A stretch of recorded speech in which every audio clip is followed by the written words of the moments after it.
Good morning everyone. दोस्तों आज है 14 फरवरी 2023 और हम लोग करने वाले हैं द हिंदू न्यूज़पेपर के एनालिसिस। मेरा नाम है सितेंद्र चौधरी और रोज की तरह आज फिर से हम लोग कुछ टॉपिक्स यहाँ पे करने वाले हैं। तो कौन कौन से टॉपिक रहेंगे ब्रीफली आज एक बार देख लेते हैं।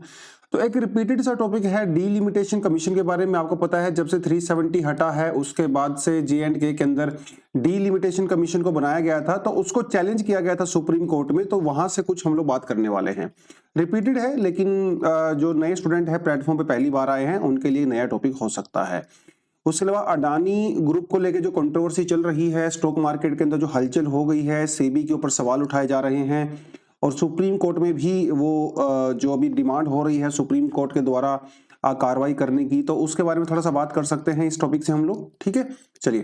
ड्राफ्ट बिल पेश किया गया है, हमारा जो जियोलॉजिकल सर्वे ऑफ इंडिया है।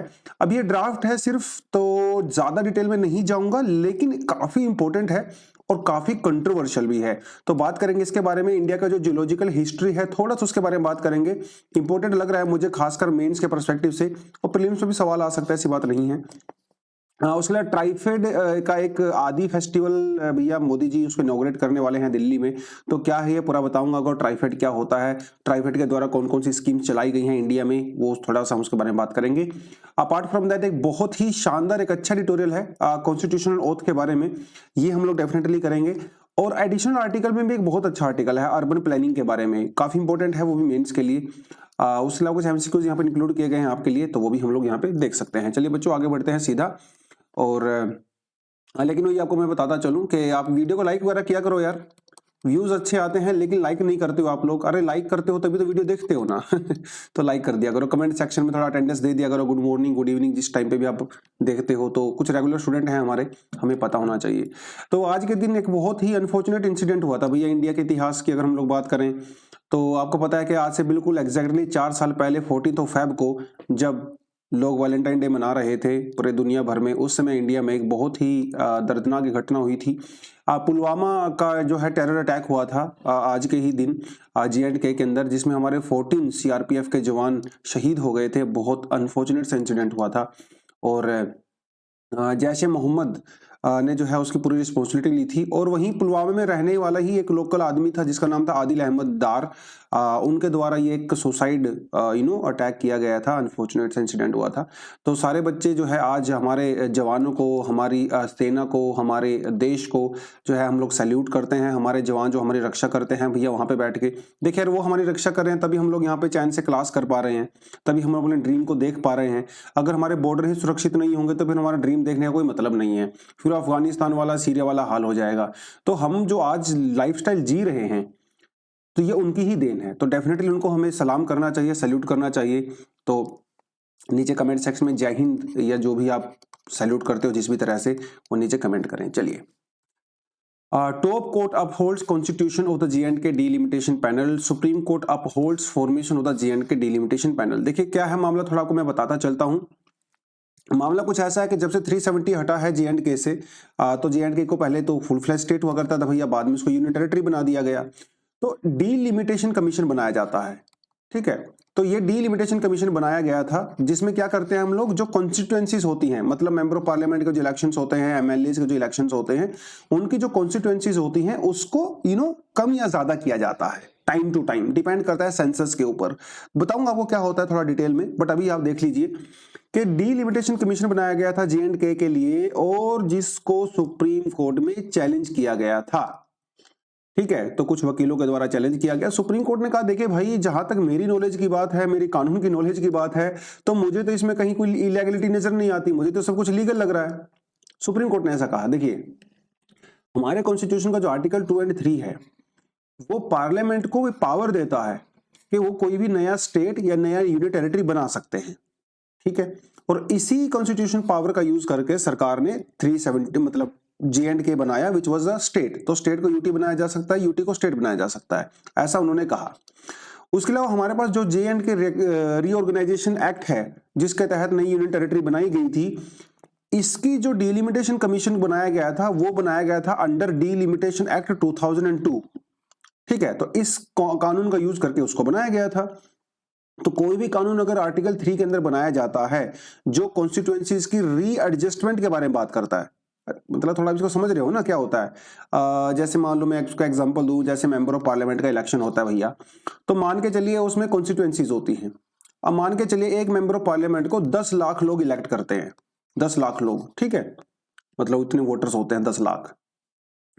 अभी ऐसा तो है नहीं पूरे देश में जो है एक ही तरह की ज्योग्राफिकल एरिया होगा जिसमें 10 लाख लोग होंगे, ऐसा तो नहीं होता है ना। अब जैसे मान लो दिल्ली में है, दिल्ली में एक छोटी से एरिया में 10 लाख लोग हो सकते हैं, राइट। अरुणाचल प्रदेश में बहुत बड़े एरिया में 10 लाख लोग हो सकते हैं। तो मेंबर ऑफ पार्लियामेंट के लिए ये डिसाइड किया जाता है कि इतने लोग ही एक मेंबर ऑफ पार्लियामेंट को इलेक्ट करेंगे। तो उसके लिए जो टेरिटरीज यानी कि जो कॉन्स्टिट्यूएंसीज का चुनाव किया जाता है, उनको सिलेक्ट किया जाता है, वो किया जाता है डिलिमिटेशन कमीशन के द्वारा। अब जैसे दिल्ली में देख लीजिए, दिल्ली में हमारे पास जो है चांदनी चौक है, चांदनी चौक के छोटे से एरिया में 10 लाख लोग रहते हैं। वही अरुणाचल प्रदेश में जो है भैया थाउजेंड्स ऑफ स्क्वायर किलोमीटर में जो है 10 लाख लोग रहते हैं। ये सब डिसाइड किया जाता है डिलिमिटेशन कमीशन के बारे में, और आर्टिकल 3 इसकी जो है पावर देता है, और अंडर डिलिमिटेशन एक्ट 2002। अब सुप्रीम कोर्ट ने कहा कि देखें भाई, ये जो डिलिमिटेशन कमीशन बनाया गया है J&K के लिए, वो इन सारे कानून का यूज करके बनाया गया है, तो मुझे तो इसमें कहीं जो है इलीगैलिटी नजर नहीं आती है। तो सुप्रीम कोर्ट ने बेसिकली उस पिटीशन को ये कह के रद्द कर दिया है कि ये पूरी तरह से लीगल है। ये तो पूरा मामला हो गया। डिलिमिटेशन कमीशन का मतलब क्या होता है कि इट्स मीन द एक्ट और the process, it's a process of fixing limit और boundaries of territorial constituencies in a country to represent change in the population, right. जैसे जैसे पॉपुलेशन चेंज होती है उसके हिसाब से हम लोग चेंज कर देते हैं। अब जैसे मान लो वही एग्जांपल देता हूं आपको, मान लो मैं चांदनी चौक का एग्जांपल देता हूं। अब चांदनी चौक के छोटे से एरिया में 10 लाख लोग रहते हैं, तो एक हमारे लिए कॉन्स्टिट्यूएंसी हो गया। अब हो सकता है कि ये चांदनी चौक से बहुत सारे लोग माइग्रेट कर जाएं, या हो सकता है चांदनी चौक में जो है 15 लाख लोग आ जाएं। तो नया जो भी सेंसस होगा, उस नए सेंसस के हिसाब से जो भी पॉपुलेशन के अंदर चेंजेस होते हैं, तो हर सेंसस के बाद यूजुअली डिलिमिटेशन कमीशन बनाया जाता है।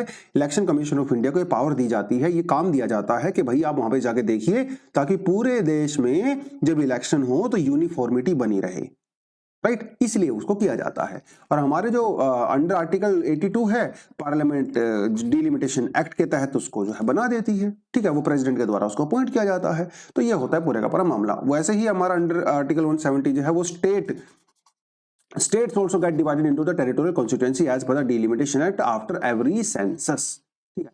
ये थोड़ा सा आपको यहाँ पे ध्यान रखना है, राइट। पहला जो डिलिमिटेशन कमीशन बनाया गया था वो बनाया गया था हमारे प्रेसिडेंट के द्वारा 1950 और 51 के अंदर। उसके बाद 1952 के अंदर उसको इनेक्ट किया गया, फिर 1952, 63, 73, 2002 में जो है उसको यहाँ पे किया गया। 1981 में और 1991 में डिलिमिटेशन जो कमीशन है उसको नहीं बनाया गया था, और अभी जो है इसको J&K के लिए बनाया गया था। ये थोड़ा सा आपको आइडिया इसके बारे में होना चाहिए। अगर आप लक्ष्मीकांत वगैरह पढ़ते हो तो वहां पे बहुत अच्छे से आपको दिया जाता है।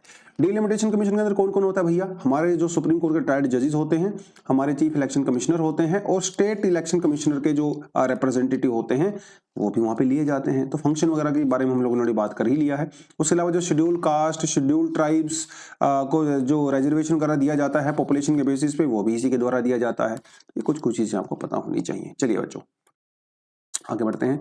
Adani case, centre has no objection to supreme court panel Adani case. आपको पता है कि इस समय जो है बजट सेशन, हमारा जो है बजट सेशन चल रहा है, तो जो अपोजिशन पार्टीज हैं भैया वो डिमांड कर रही हैं बहुत जोर शोर से कि एक या तो जॉइंट पार्लियामेंट्री कमेटी बना दीजिए जिसमें राज्यसभा लोकसभा सभी के मेंबर हों और वो अडानी ग्रुप को इन्वेस्टिगेशन करें, या तो ये कर दीजिए, या फिर जो है सुप्रीम कोर्ट के द्वारा कोई जो है हम लोग बनाएं, पैनल बनाएं जिसमें सुप्रीम कोर्ट के जजेस हों, वो पैनल जो है वो सारा मामला देखें। तो सरकार का कहना है कि देखिए भैया मुझे कोई दिक्कत नहीं है, अगर सुप्रीम कोर्ट कोई ऐसा पैनल बनाता है तो मुझे कोई दिक्कत नहीं है, ऐसा सरकार का कहना है, ठीक है। सरकार, सुप्रीम कोर्ट ने क्योंकि सवाल पूछे थे, सुप्रीम कोर्ट ने सेबी से 2 दिन पहले ये सवाल पूछा था कि आप ये बताइए कि इन्वेस्टर्स के इंटरेस्ट को प्रोटेक्ट करने के लिए आप क्या क्या कर रहे हो। सेबी से ये पूछा गया था कि आप वो प्रोसेस, वो मैकेनिज्म बताइए जिसके तहत आप इन कंपनीज को रेगुलेट करते हो प्रॉपर तरीके से, और अडानी वाले केस में आपने कौन कौन से स्टेप को फॉलो किया। तो ये सवाल कुछ सेबी से पूछे गए थे सुप्रीम कोर्ट के द्वारा। तो सरकार ने कहा कि भैया ठीक है, आपको पैनल बनाना है तो बना दीजिए, हमने कोई गलती किया नहीं है, अगर गलती किया है तो पकड़ा जाएगा, ऐसा सरकार ने फिलहाल कहा है। हाँ, लेकिन एक बात है, सरकार ने ये कहा है कि जो भी पैनल बनाया जाएगा और उस पैनल की जो भी रिकमेंडेशन होंगी वो पब्लिक में नहीं आएंगी शुरुआत में, क्योंकि उसमें पब्लिक में पैनिक हो सकता है। तो उसको हम लोग क्या करेंगे, एक क्लोज्ड एनवेलप में, मतलब लिफाफा बंद करके उसकी रिकमेंडेशन आप हमें दीजिए या हम आपको देंगे, ऐसा उन्होंने कहा है। खैर ये तो बाद की बात है, जब पैनल बनेगा नहीं बनेगा ये इसके बारे में तब डिस्कशन करेंगे। तो ये थोड़ा सा रहता है। हमें पता है कि हमारी जो कैपिटल मार्केट होती है, कैपिटल मार्केट को रेगुलेट करने का काम कौन करता है, सेबी करता है। ठीक है, कैपिटल मार्केट एक लॉन्ग टर्म मार्केट होती है, ऐसी मार्केट होती है जिसमें आप जो है मोर देन 365 डेज के लिए जो है क्रेडिट ले सकते हो। ठीक है, उसके अलावा एक हमारे पास होती है मनी मार्केट। मनी मार्केट बच्चों शॉर्ट टर्म के लिए होती है, जिसमें हम लोग लेस देन 1 ईयर, ठीक है, लेस देन 1 ईयर के लिए पैसे का जुगाड़ करते हैं। आप मुझे बताइए कमेंट सेक्शन में कि मनी मार्केट को कौन रेगुलेट करता है। कैपिटल मार्केट को तो सेबी करता है, ठीक है, जिसमें स्टॉक मार्केट वगैरह की हम लोग बात करते हैं, Bombay stock exchange, national stock exchange, वो सब ये अपना सेबी रहता है। मनी मार्केट कौन करता है, कमेंट सेक्शन में बताइए। थोड़ा सा बीएससी के बारे में, एनएससी के बारे में हल्का से 1-2 पॉइंट आप यहाँ पे क्लियरली देख सकते हो। इनके इंडेक्स होते हैं, ये सेंसेक्स 30 होता है, जिसे हम लोग सेंसेक्स नॉर्मली भी सेंसेक्स कहते हैं, और यहाँ पे रहता है निफ्टी 50। ठीक है, ये थोड़ा सा आप देख सकते हैं, 1875 में इसकी शुरुआत हुई थी, 1992 में इसकी शुरुआत हुई थी। ये थोड़ा सा आप यहाँ पे क्लियरली देख सकते हो। और थोड़ा सा आज स्टॉक मार्केट वगैरह के रिगार्डिंग जो है 2-3 क्वेश्चंस आपसे पूछे गए हैं, आप इसको थोड़ा सा पढ़ सकते हो। ठीक है, स्टॉक मार्केट का फंक्शन क्या होता है, जो स्टॉक एक्सचेंज होते हैं उसमें से ये कौन सी चीज़ में रिलेटेड नहीं है, निफ्टी और सेंसेक्स जो है कौन सी कैलकुलेशन के ऊपर बेस्ड होता है। ठीक है, ये थोड़ा सा, और सेबी की क्या रिस्पॉन्सिबिलिटी होती है। मुझे ऐसा लगता है कि इस बार स्टॉक मार्केट से, कैपिटल मार्केट से कोई ना कोई क्वेश्चंस डेफिनेटली प्रीलिम्स में और मेंस में पूछा जाएगा, तो इस टॉपिक को थोड़ा अच्छे से तैयार कर लेना, क्योंकि काफी न्यूज में है। ठीक है जी, सेबी के बारे में मैंने एक अलग से स्लाइड यहाँ पे डाल दी है, और आई एम श्योर कि आपके जो ऑलरेडी नोट्स आपको दिए गए हैं वो आपके पास अवेलेबल जरूर होंगे, बट फिर भी अगर आपको थोड़ा पढ़ना है तो इसको डेफिनेटली पढ़ सकते हो। बच्चों, सेबी जो है एक स्टैट्यूटरी बॉडी है। ठीक है, पहले स्टैट्यूटरी नहीं थी, बाद में 1992 में इसको स्टैट्यूटरी बनाया गया। स्टैट्यूटरी का मतलब ये होता है कि जब आप पार्लियामेंट के अंदर कानून पास करते हो, कोई बिल लेके आते हो, फिर वो लॉ बनता है, उसे स्टैट्यूटरी बॉडी कहते हैं। स्टैट्यूटरी मतलब वो हमारे जो लॉ बुक होती है उसके अंदर ऐड हो जाता है। ठीक है जी, ये रहता है। हाँ, इससे पहले हमारा जो controller of the capital issues हुआ करता था, that was a regulatory authority, वो 1947 में एस्टेब्लिश किया गया था, बट यस बाद में हम लोगों ने इसको स्पेशली बनाया। ये आपको पता ही है कि भैया 1991 में हमारी मार्केट ओपन हो गई थी। इससे पहले हमारी मार्केट काफ़ी क्लोज हुआ करती थी। तो जब हम लोगों ने एलपीजी रिफॉर्म किया, अपनी कैपिटल मार्केट को ओपन किया, इंडिया में बहुत सारा एफडी आने लगा, तो सरकार को जो है इस चीज़ की ज़रूरत महसूस हुई कि हमें एक डेडिकेटेड बॉडी चाहिए जो कैपिटल मार्केट को रेगुलेट करे। तो उसके बाद फिर हम लोगों ने सेबी यहाँ पे बनाया था। ठीक है जी, और सेबी जो है वो गवर्नमेंट ऑफ इंडिया के द्वारा ऑन की जाती है, और इसकी बहुत सारी पावर्स होती हैं भैया। ये क्वासी जुडिशियल बॉडी होती है। ठीक है, और ये बहुत सारी चीज़ें करती है, रेगुलेशंस के ड्राफ्ट बनाती है, इंक्वायरी कंडक्ट करती है, कुछ रूलिंग्स वगैरह भी दे सकती है। किसी के ऊपर अगर पेनल्टी लगानी होती है तो भैया सेबी वो भी कर सकती है। आजकल तो सेबी की पावर काफ़ी बढ़ा दी गई हैं। सेबी जो है कहीं पर जाकर रेड भी कर सकती हैं, उसके जो डॉक्यूमेंट्स वगैरह होते हैं वो सीज भी कर सकती हैं। सेबी किसी भी आदमी को नोटिस दे के जो है उसको बुला भी सकती है कार्रवाई के लिए। तो आजकल तो काफ़ी ज़्यादा पावर दे दी गई है सेबी को, बट जिसको भैया करना होता है घोटाला, वो तो करके ही मानता है ना। देखते हैं अडानी केस में क्या होता है क्या नहीं होता है, बड़ा इंटरेस्टिंग रहेगा देखना अपने लिए। चलिए, नेक्स्ट अपना टॉपिक रहता है, कहता है भैया geo sciences community calls for broad panel of the experts to power heritage bill. ये देखिए क्या है ना, अभी ड्राफ्ट है, अभी एक जो है ड्राफ्ट दिया गया है पार्लियामेंट के अंदर। अभी सिर्फ ड्राफ्ट का मतलब it is just a proposal, इसे कोई सीरियसली नहीं लेना है फिलहाल, बट आपको इसके बारे में डिटेल में बताऊंगा मैं। और जो है अभी 15 तारीख तक जो है आप यहाँ पे सजेशंस वगैरह दे सकते हो। पूरा मामला क्या थोड़ा को बताता चलता हूँ। देखिए क्या है, ये एक ड्राफ्ट पेश किया गया है, और इस ड्राफ्ट में हमारा जो जियोलॉजिकल सर्वे ऑफ इंडिया है, इसको ना काफी ज्यादा पावर दे दी गई है, काफी ज्यादा पावर दे दी गई है। पावर ये दे दी गई है कि जो हमारी देश में जियो हेरिटेज साइट हैं या जियो रेलिक्स हैं, जैसे अब मतलब जैसे कोई पुराने मॉन्यूमेंट्स हो गए या कोई भी चीजें, जैसे कोई भी आपका ताजमहल हो गया, गेटवे ऑफ इंडिया हो गया, इस तरह के जो मॉन्यूमेंट्स हैं, या फिर दूसरे जो जियो हिस्टोरिकल मॉन्यूमेंट्स हैं, जैसे आपको पता है कि मध्य प्रदेश में डायनासोर्स के जो है फॉसिल्स पाए जाते हैं, वो भी एक हमारा हेरिटेज है, एक तरह से जियोलॉजिकल हेरिटेज है। तो उन सारे हेरिटेज को प्रोटेक्ट करने की, प्रिजर्व करने की जो अनलिमिटेड पावर है वो दे दी गई है किसको, जियोलॉजिकल सर्वे ऑफ इंडिया को। ये मिनिस्ट्री ऑफ माइंस के अंदर में आता है। ठीक है, ये ऑर्गेनाइजेशन है, बहुत पुरानी ऑर्गेनाइजेशन है, तो समझ रहे हो आप। मैं ये कहना चाहता हूं कि हमारे देश में जो जियोलॉजिकल हेरिटेज है, जिसके अंदर हमारे फॉसिल्स आते हैं, सेडिमेंट्री रॉक्स आती हैं, नेचुरल स्ट्रक्चर्स आते हैं, इन सभी को प्रोटेक्ट और प्रिजर्व करने की पावर अभी according to this draft geological survey of India को दी जाएगी। दी नहीं गई है, दी जाएगी, क्योंकि फिलहाल तो ये ड्राफ्ट है, प्रपोजल है। ये हमको पूरा मामला पता होना चाहिए। अब वैसे तो इसके अंदर जो प्रोविजन है वो काफी अच्छे हैं, लेकिन कुछ प्रोविजंस को लेके यहाँ पे डाउट भी क्रिएट हो रहा है। अब आपको ये पता होना चाहिए कि इंडिया जो है वो यूनेस्को कन्वेंशनल जो हेरिटेज को प्रोटेक्ट करने की बात करती है, ठीक है, हम लोग उसके सिग्नेटरी हैं, जो 1972 में पास किया गया था। तो उसको इंप्लीमेंट करने के लिए कह रही है सरकार कि हम लोगों ने ये किया है। थोड़ा को बताता चलता हूं इसके अंदर प्रोविजंस क्या है। अभी डिटेल में नहीं चाहेंगे बहुत ज्यादा, जब बाद में ये पेश होगा प्रॉपर तरीके से एज अ बिल, तब इस पे हम ज्यादा डिस्कशन कर सकते हैं डेफिनेटली। जैसे इंडिया में डायनासोर वाला को मैंने बताया, ठीक है, और बहुत सारी चीजें। According to geological survey of India हमारे देश में जो है 32 जियो हेरिटेज साइट्स को आइडेंटिफाई किया गया है, ठीक है, जिसमें आंध्र प्रदेश में कुछ वोल्केनोजेनिक मिनरल्स हैं, तमिलनाडु के अंदर कुछ वुड फॉसिल्स वगैरह हैं, एटसेट्रा एटसेट्रा। अब अकॉर्डिंग टू दिस ड्राफ्ट, अगर किसी पर्टिकुलर लैंड को अगर जियोलॉजिकल अगर मोन्यूमेंट या फिर जियोलॉजिकल साइट अगर डिक्लेयर किया जाता है, तो उसके 100 मीटर्स वाला जो एरिया होगा ना, उसको प्रोहिबिटेड एरिया डिक्लेयर किया जाएगा। उसके 200 मीटर वाला जो एरिया है उसको रिस्ट्रिक्टेड एरिया डिक्लेयर किया जाएगा।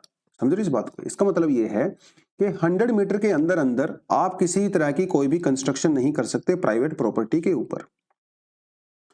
उसके 200 मीटर में आप कंस्ट्रक्शन कर सकते हो, लेकिन उसके लिए आपको गवर्नमेंट की परमिशन की रिक्वायरमेंट होती है। और बाई चांस अगर कोई ऐसी साइट है जिसको डिक्लेयर किया गया है प्रोटेक्टेड साइट, और अगर मान लो यहाँ पे आपका घर आता है, मकान आता है, आपके खेत आते हैं, कुछ भी आता है, आपकी प्रॉपर्टी आती है, तो आपको सरकार कंपनसेशन देगी और आपको लैंड एक्वायर की जा सकती है।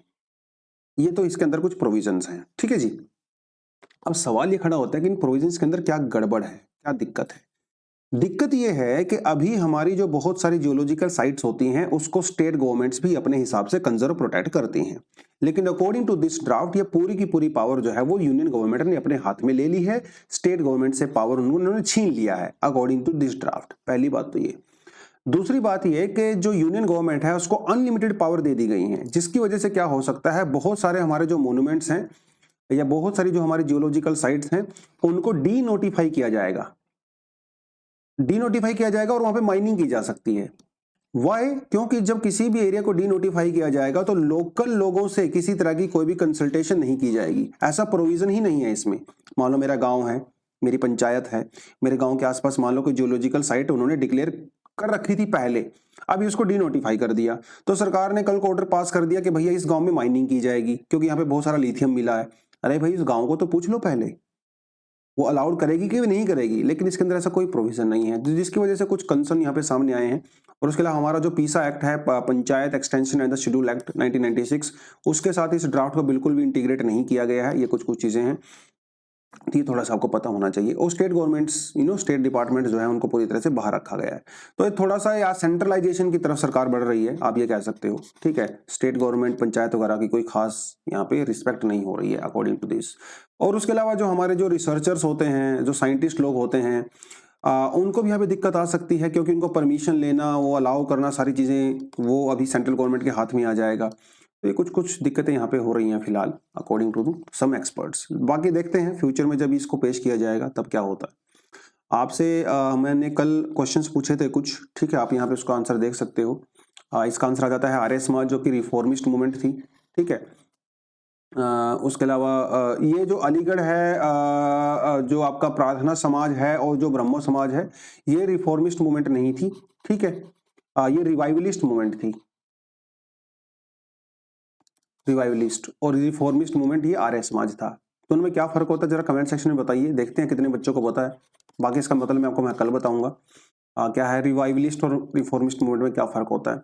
उसके अलावा एक और क्वेश्चन था अपना, वो था सिंह सभा को लेके, ठीक है, इसमें सारे ऑप्शन आपके बिल्कुल सही हैं। उसके बाद पंडिता रामाबाई, उन्होंने जो है मुक्ति मिशन की स्थापना की थी पुणे के अंदर, ठीक है जी। हाँ, तो ये आप यहाँ पे भी देख सकते हो। दिरोजियंस जो यंग बंगाल मूवमेंट थी, उनको दिरोजियंस कहा जाता है, उनके फॉलोवर्स को। उसके अलावा गोपाल हरिदेव देशमुख जी हैं, इनको जो है लोकहितवादी भी कहा जाता है, लोकहितवादी, ठीक है, चलिए थोड़ा आगे बढ़ते हैं। पीएम टू ओपन ट्राइफेड आदि महोत्सव इन दिल्ली ऑन February 14, मतलब परसों को एक नया महोत्सव है, एक फेस्टिवल है जिसको मोदी जी इनॉग्रेट करने वाले हैं, हमारे प्राइम मिनिस्टर।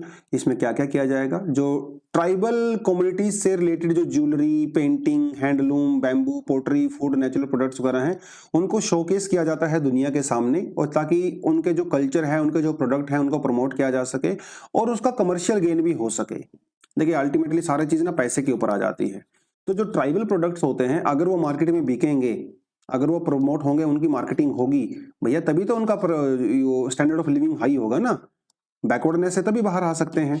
और इसीलिए हम लोग ने ट्राइफेड भी बनाया हुआ है। तो मोदी जी जो है ये ट्राइफेड के अंदर जो आदि महोत्सव होगा उसको इनॉग्रेट करने वाले हैं, ये आपको पता होना चाहिए। मेजर ध्यानचंद स्टेडियम नई दिल्ली के अंदर, ठीक है। ये फ्लैगशिप इवेंट होता है जिसमें एग्जीबिशन भी होता है और जिसके अंदर सेल भी की जाती है ट्राइबल प्रोडक्ट्स की, ठीक है। ये थोड़ा आपको पता होना चाहिए। 200 से ज्यादा स्टॉल यहाँ पे लगाई जाएंगी। अगर आपको चाहते हैं तो आप वहाँ पे डेफिनेटली जा सकते हैं।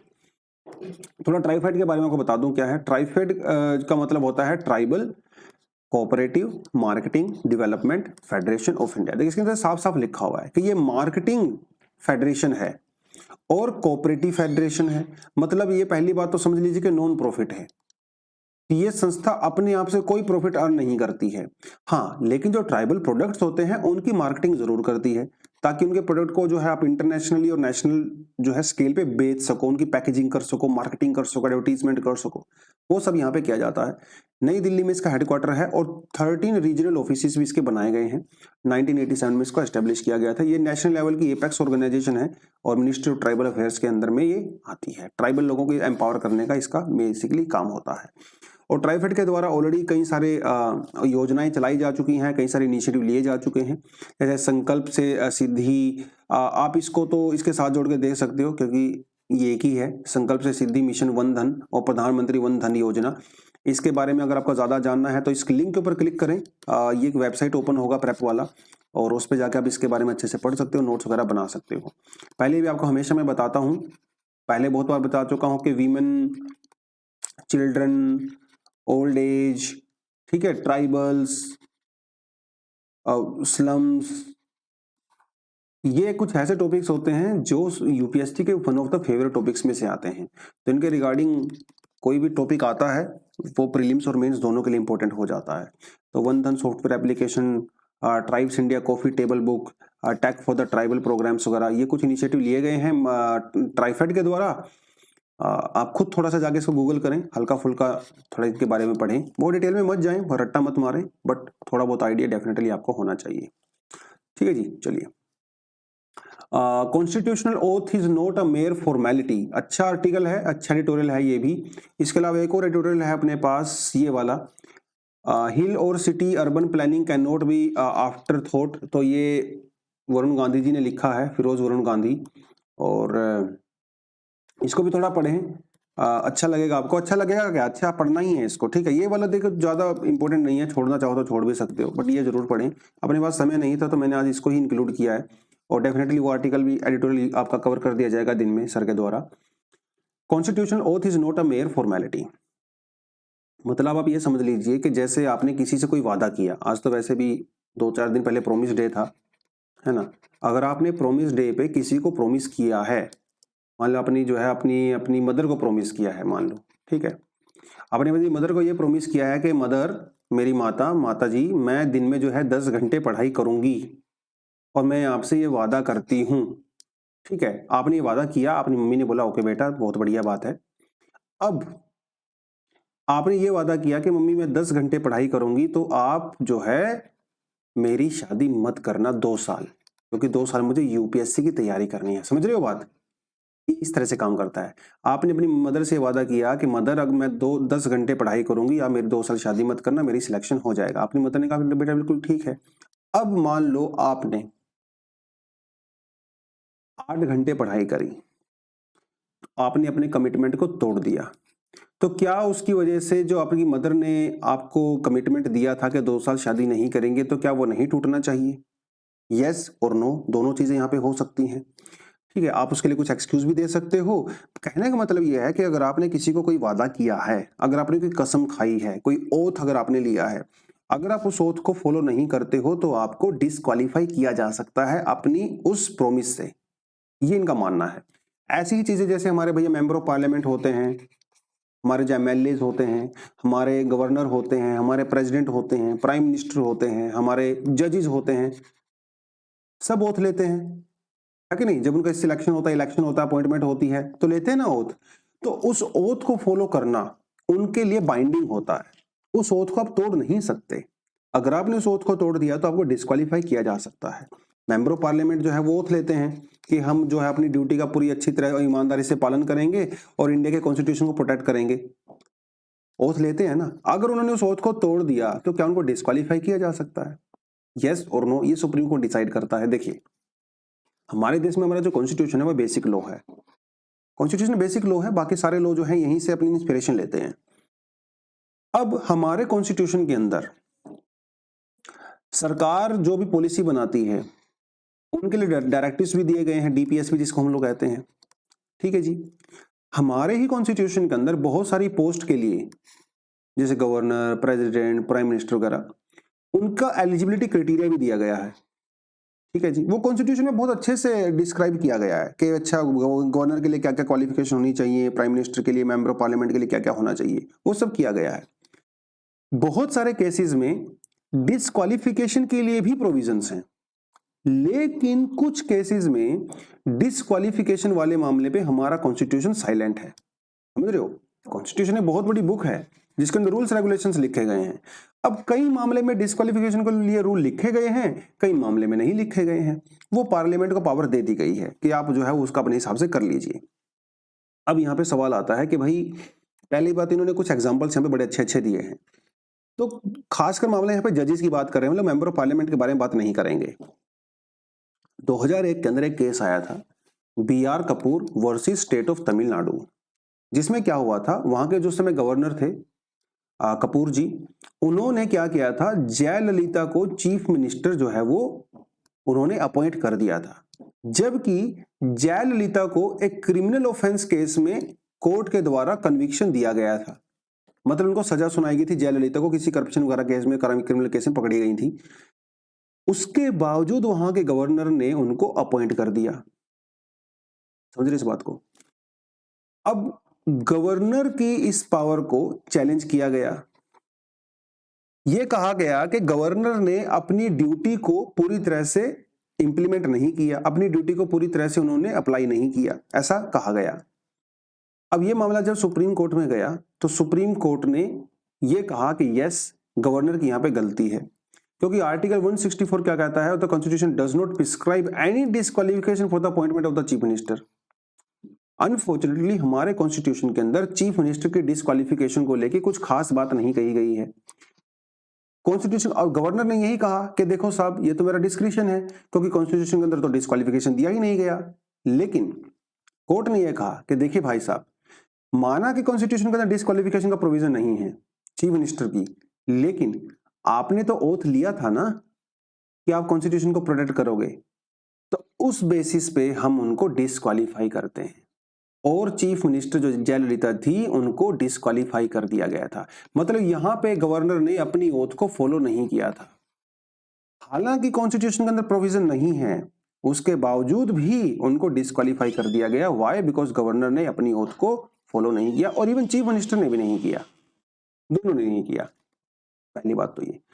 दूसरी बात ये कि जो चीफ मिनिस्टर को इलेक्ट किया जाता है वो किया जाता है क्योंकि लोगों से उनको समर्थन मिला है, क्योंकि मेजोरिटी पार्टी से बिलोंग करती हैं। लेकिन भाई, मेजोरिटी पार्टी से बिलोंग करना अलग बात है, अपनी ओथ को फॉलो करना अलग बात है। अगर कल को मान लो मैं इलेक्शन में खड़ा हो जाता हूं, मैंने 50 मर्डर किए हैं और जनता मुझे वोट कर देती है, जनता तो कर भी देती है क्रिमिनल्स को वोट, तो कल को मैं ये थक जाके थोड़ी कह सकता हूं कोर्ट में, देखो भाई साहब, मुझे मेजोरिटी लोगों ने वोट दिया है तो इसलिए आप मुझे डिस्क्वालीफाई नहीं कर सकते, भले ही मैंने 50 मर्डर किए हूं। ये थोड़ी ना होता है। कोर्ट ने ये कहा कि देखो, आपके पास मेजोरिटी हो सकती है, लेकिन बेटा कॉन्स्टिट्यूशन को तो फॉलो करना ही पड़ेगा। गवर्नर की ड्यूटी होती है कि वो कॉन्स्टिट्यूशन को प्रोटेक्ट करे, प्रिजर्व करे, उसने ओथ लिया हुआ है। तो गवर्नर कोई भी ऐसा काम नहीं कर सकता जो उसको वायलेट करता है उसकी ओथ को, चाहे वो कॉन्स्टिट्यूशन के अंदर दिया है या नहीं दिया है। ये समझे में इस बात को, ये बस इन्होंने यहाँ पे बोला है। एक दो एग्जाम्पल इन्होंने यहाँ पे और दिए हैं। अब बात यहाँ पे जुडिशरी की है। जज भी तो ओथ लेते हैं, है ना, जज भी तो ओथ लेते हैं। तो ये मामला जो है वो भी मद्रास हाई कोर्ट से है। मद्रास हाई कोर्ट के एक एडिशनल जज थे, ठीक है, हाई कोर्ट के अंदर एक एडिशनल जज थे, इनको परमानेंट जज नहीं बनाया गया, ठीक है, काफी पहले की बात है ये, क्योंकि इनके ऊपर कुछ करप्शन चार्जेस थे, ठीक है। अब इनके ऊपर करप्शन चार्जेस तो थे, तो जो मद्रास हाई कोर्ट के चीफ जस्टिस थे, इन्होंने इनको परमानेंट जज बनाने की बजाय स्टेट कंज्यूमर कमिश्नर का जो है प्रेसिडेंट बना दिया। भैया ये क्या बात हुई? जब एक आदमी के ऊपर करप्शन चार्जेस लग गए हैं और वो काफी हद तक प्रूफ भी हो चुके हैं, तो आप उसको स्टेट कंज्यूमर कमिश्नर कैसे बना सकते हो? हाँ चलिए ठीक है, आपने उनको परमानेंट जज नहीं बनाया, लेकिन ये कैसे बना सकते हो? अब ये मद्रास हाई कोर्ट के अगेंस्ट में जो है सुप्रीम कोर्ट में मामला गया। सुप्रीम कोर्ट ने उनकी अपॉइंटमेंट को इलीगल डिक्लेयर कर दिया। सुप्रीम कोर्ट ने यह कहा कि कोई भी जज अगर वो करप्शन वगैरह के अंदर लिप्त है, अगर पाया जाता है, तो हम उसको अपॉइंट नहीं कर सकते, क्योंकि जज ने एक ओथ लिया है कि वो जस्टिस को डिस्पेंस करेगा without fear and favour, ill will and affection. कोई भी जज किसी भी पोजीशन पे होता है, चाहे वो रिटायरमेंट के दौरान या रिटायरमेंट से पहले, बाद में, जब भी, भाई वो हमेशा बिना डर के, बिना फेवर के, बिना किसी से प्यार मोहब्बत के एकदम रैशनल डिसीजन लिया जाना चाहिए। तो इस केस में उन्होंने उन जजेस की अपॉइंटमेंट को रद्द कर दिया था। उन्होंने कहा था कि वो एलिजिबल नहीं है, ठीक है जी। उसके अलावा हमारा जो आर्टिकल 217(2) है वो ये कहता है कि हाई कोर्ट का जज अपॉइंट होने से पहले आपके पास 10 साल का लीगल प्रैक्टिस का एक्सपीरियंस होना चाहिए, लेकिन इसको भी कई बार वायलेट अनफॉर्चुनेटली किया जाता है। चलिए, अब यहाँ पे जो ये पूरा सवाल है, ये पूरा जो टॉपिक है, वो पता किसके लिए है? वो है विक्टोरिया गौरी को लेके। ये हम लोग 2-3 दिन से टॉपिक कर रहे हैं। विक्टोरिया गौरी जी को अभी एक एडिशनल जज बनाया गया है कोलेजियम सिस्टम के द्वारा, you know very well. Victoria Gauri ji के ऊपर बहुत सारे क्वेश्चंस खड़े हुए हैं।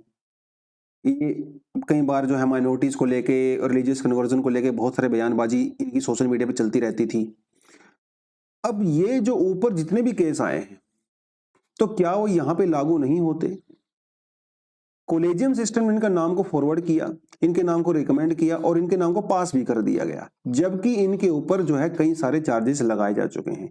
तो क्या विक्टोरिया गौरी जी जब जज बन चुकी हैं, तो क्या वो अपनी ड्यूटी को पूरी तरह से फैया जस्टिफाई कर पाएंगी?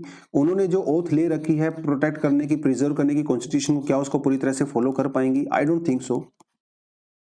अब भैया सवाल ये उठता है कि कोलेजियम सिस्टम से जब ये सवाल पूछा गया, तो कोलेजियम सिस्टम ने ये कहा कि भैया ये मेरी गलती नहीं है, ये सरकार की गलती है, क्योंकि किसी भी लॉयर या किसी भी जज की इंफॉर्मेशन के लिए जो कोलेजियम सिस्टम है वो गवर्नमेंट एजेंसीज के ऊपर रिलाई करता है। उसका बैकग्राउंड मटेरियल हमें नहीं दिया गया था, हमें ये नहीं बताया गया कि वो पर्सन कैसी हैं, लेकिन अभी तो अपॉइंट कर दिया है, तो उसको हम लोग जुडिशियल रिव्यू नहीं करेंगे। तो ट्रांसपेरेंसी और अकाउंटेबिलिटी जो जजेस की होती है भैया, वो बहुत पैरामाउंट होती है। तो ये जो गौरी जी है, विक्टोरिया गौरी जी, इनके केस में वही किया गया है। अब ये बड़े सवाल खड़े हो गए हैं भैया, क्या ये अपनी ओथ को, क्या अपनी ड्यूटी को ईमानदारी से फुलफिल करेंगी कि नहीं करेंगी? अब यहाँ पे गलती कोलेजियम सिस्टम की भी है, यहाँ पे गलती सरकार की भी है। सरकार की गलती यह है कि इसने पूरी तरह से पूरा जो डेटा है, पूरा जो फाइल है, वो कोलेजियम सिस्टम को नहीं दिया। कोलेजियम सिस्टम की यह गलती है कि यार पता होता है भाई कोलेजियम सिस्टम को भी कौन क्या है, एंड जज भी बंद कमरे में नहीं बैठते हैं, जज भी सोशल मीडिया देखते हैं, न्यूज देखते होंगे, तो उनको भी पता तो होगा गौरी जी के बारे में। अच्छी ऐसी बात तो नहीं है, वो एक ही कम्युनिटी से बिलोंग करते हैं। अगर मान लो उनको नहीं भी पता है, एक बार उनको जब अपॉइंट कर दिया गया है, उसके बाद जो PIL डाली गई थी, अरे उसको तो जुडिशियल रिव्यू करो। तो यहाँ पे एक तरह से दोनों की गलती है। तो वही है ओथ वाला मामला। ओथ अगर आपने ली है तो उसको आपको फॉलो करना पड़ेगा, करना भी चाहिए, मॉरल तरीके से भी, लीगल तरीके से भी और कॉन्स्टिट्यूशनल तरीके से भी। अगर आप फॉलो नहीं करते अपनी ओथ को, तो आपको डिस्क्वालीफाई किया जा सकता है, चाहे आप MP हो, चाहे आप MLA हो, चाहे गवर्नर हो, चाहे प्रेसिडेंट हो, चाहे वही जज हो, जो मर्जी हो, कोई भी अपनी ओथ से ऊपर नहीं है, चाहे कॉन्स्टिट्यूशन ने प्रोविजन दिया है या नहीं दिया है। ओथ फॉलो नहीं करोगे तो भैया डिस्क्वालीफाई किए जाओगे। ये जो है इन्होंने यहाँ पे पूरा बोला है, ठीक है जी।